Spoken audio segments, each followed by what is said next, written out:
Hi there, I am one dodgy dude. We don't love Han Solo because he's a hero of the rebellion. We love him because he's a hero to his friends. And we don't admire Han because he's flawless. He is admirable because he doesn't let failures or obstacles discourage him. Today, we'll look at both aspects of the character and learn why they made him universally relatable. So, let's go for it. Two questions are essential to understanding any character. First, what does he want? This question addresses his public goal. And that one is pretty easy. 10,000, all in advance. As a matter of fact, I was just going to see your boss. Tell Jabba that I've got his money. I expect to be well paid. I'm in it for the money. What good's the reward if you ain't around to use it? The second question is, what does he care about most? This one addresses his innermost goal. This one is even easier because the movie makes it clear. Well, take care of yourself, Han.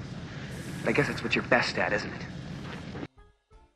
A quick conclusion would be that Han is selfish and materialistic, but that's only a first impression. After all, there are limits to his mercenary attitude.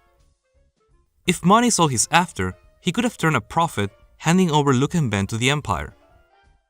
True, the movie never says the Empire is offering a reward, but it speaks well of Han that he doesn't even consider it. It's obvious he can be loyal and soft-hearted, as we see from his interactions with Chewbacca. Besides, unlike many rogues in cinema, Han is not merely content with getting by. He takes pride in his accomplishments and wants others to acknowledge them.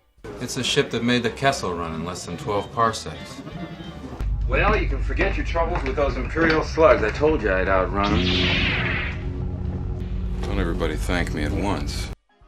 This need for acknowledgement is critical, because it shows that unlike anti-heroes who have settled for being lonely figures, Han still hopes to belong to a community. What better explanation is there for his look of hurt when Leia puts him in his place? And why does he ask Luke to sign up with him? And of course, why does he come back in the end? Don't be mistaken, Empire Strikes Back shows he's willing to walk out on the rebels. But he doesn't walk out on his friends. The Rebel Alliance is not the community he joins. Luke and Leia are the community he joins. A New Hope shows that Han may have flirted with the idea of living like a lone wolf. But when even the vilest people among us wish for some kind of community or personal connection, how could a fundamentally good person not want the same?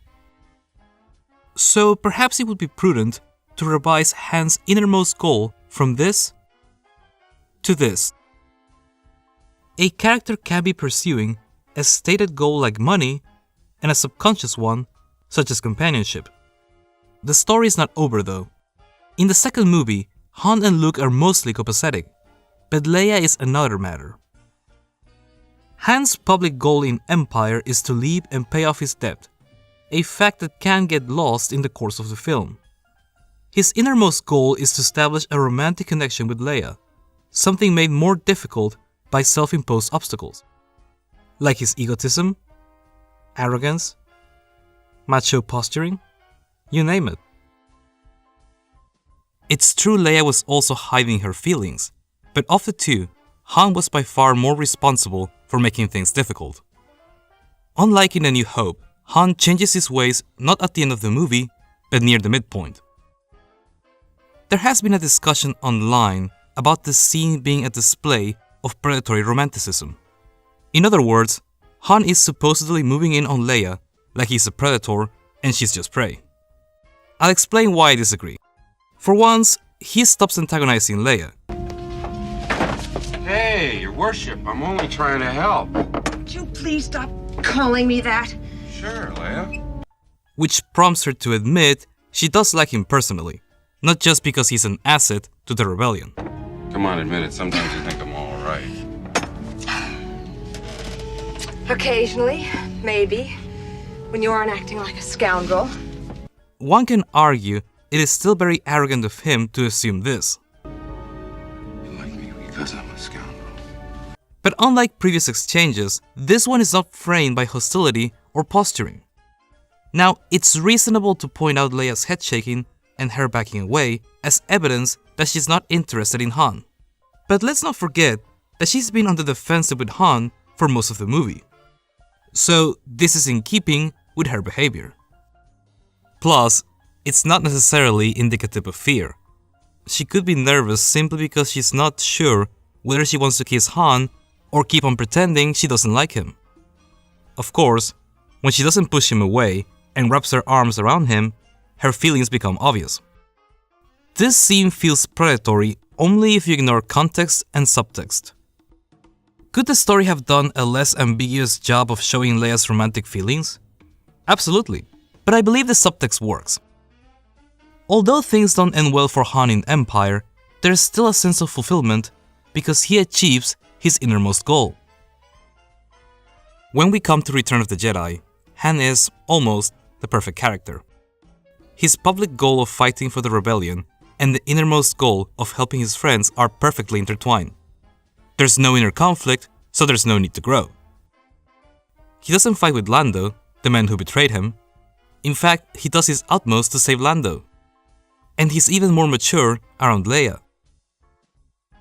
He has become the ideal friend, brave, loyal, mature, and reliable. There's nothing as exhilarating as his last-minute return at the end of A New Hope. But it sure is fulfilling to see a previously flawed man be his better self. It's even more satisfying to see a person do this for his friends and not an ideology. Because an ideology can't love you back, but friends can. You don't want your friends to like you only because you're an asset to a cause like the rebellion. You want them to like you because their lives would be so much poorer without you. A hero of the rebellion, true, but a hero to his friends first and foremost.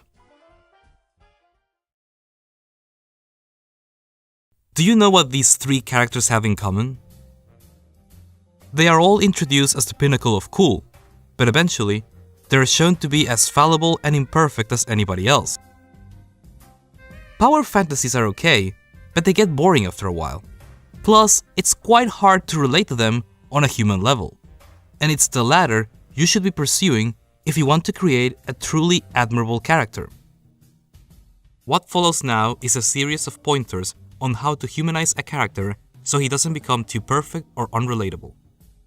Han starts off as the cool and collected kind of guy. Even when he gets somewhat upset, he keeps it low-key. What a piece of junk! She'll make 0.5 past light speed. She may not look like much, but she's got it where it counts, kid. But later on, he loses his cool more often. Absolutely, Your Worship. Look, I had everything under control till you let us down here. You know, it's not going to take them long to figure out what happened to us. Look, Your Worshipfulness, let's get one thing straight. I take orders from just one person, me. He's not always quick on his feet either. Who is this? What's your operating number? He can be dangerously impulsive.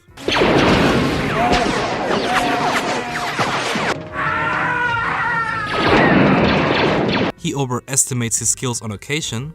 I got it! Oh yeah? Watch this. Watch what? And every now and then he accomplishes things with luck instead of talent.